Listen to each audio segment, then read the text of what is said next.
哎，大家是不是都跟我一样，为了省钱，也为了不浪费食物，常常会把前一碗吃不完的菜打包起来当做隔天的午餐？这听起来很聪明，也超级普遍，对吧？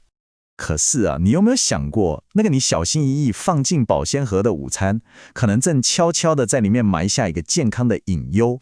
好，今天我们就来深入聊聊这个问题。这就是我们很多人每天都在面对的剩菜两难，对吧？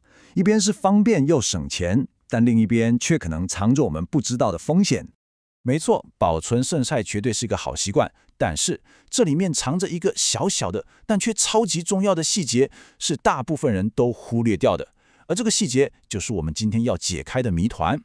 好了，现在是时候来揭晓我们这个故事里面的大反派了。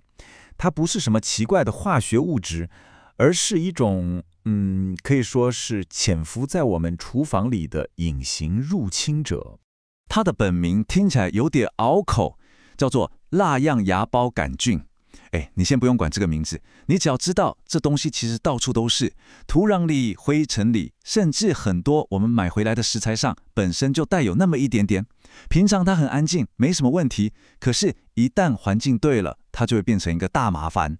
你可以把它想象成一个非常非常狡猾的厨房小虫，而且它还有一项超能力，让它几乎是刀枪不入、水火不侵。来，这张图就很关键了，它的超能力的什么？就是它会帮自己形成一层叫做孢子的保护壳，这就像是穿上了一件耐热防弹衣。意思就是就算你用大火去煮去炒，这些穿着防弹衣的孢子，它就是死不了。然后呢，当你的菜煮好，放在旁边慢慢冷却的时候，这些孢子就会觉得安全了，然后就从壳里醒过来，开始发芽长大，疯狂繁殖，而且还会制造出真正让我们生病的毒素。好，那这些细菌繁殖之后，制造出来的毒素到底会怎么整我们呢？接下来这部分才是整个故事最关键的地方。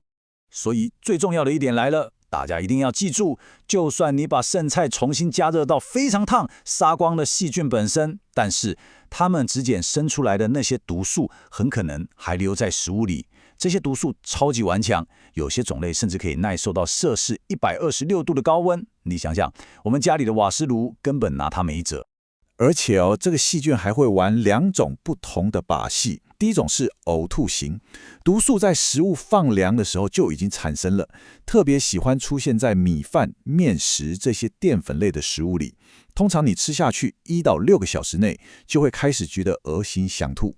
第二种呢叫腹泻型，是细菌本人进到你的肠子里才开始制造毒素，比较常出现在肉类或酱汁里，发作时间也比较晚一点。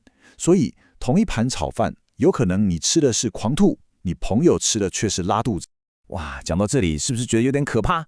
别担心，别担心，知道了敌人是谁，我们就有办法对付他。接下来就是我们的制胜攻略，只要遵守几个超简单的规则，就能轻松击败这个厨房里的隐形入侵者。来，请大家把这个数字深深地刻在脑子里，就是这个2。这代表什么？2小时原则，意思就是任何煮好的食物放在室温下，绝对不要超过2个小时，就一定要把它送进冰箱。为什么是2小时？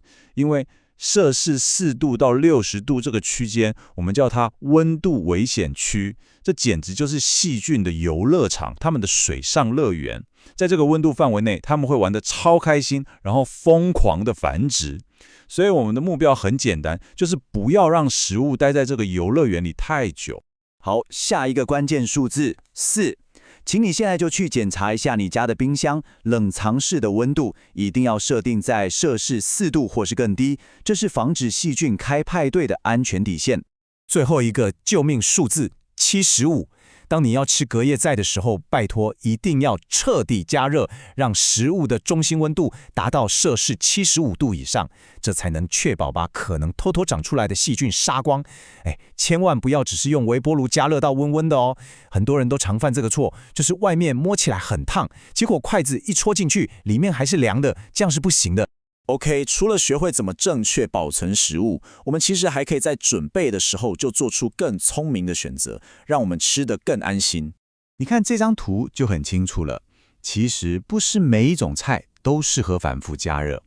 像菠菜这种硝酸盐含量比较高的绿叶蔬菜，最好是当餐就吃完。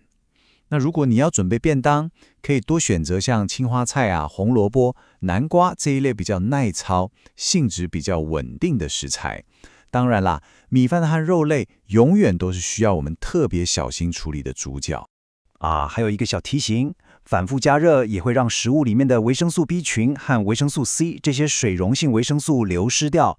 不过好消息是，像红萝卜和南瓜里的脂溶性维生素就比较不怕热。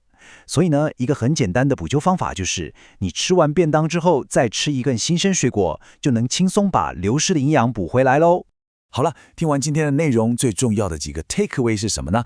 就是3个救命数字：2、2小时内要冷藏；4、冰箱要在4度以下；还有75，加热中心要到75度。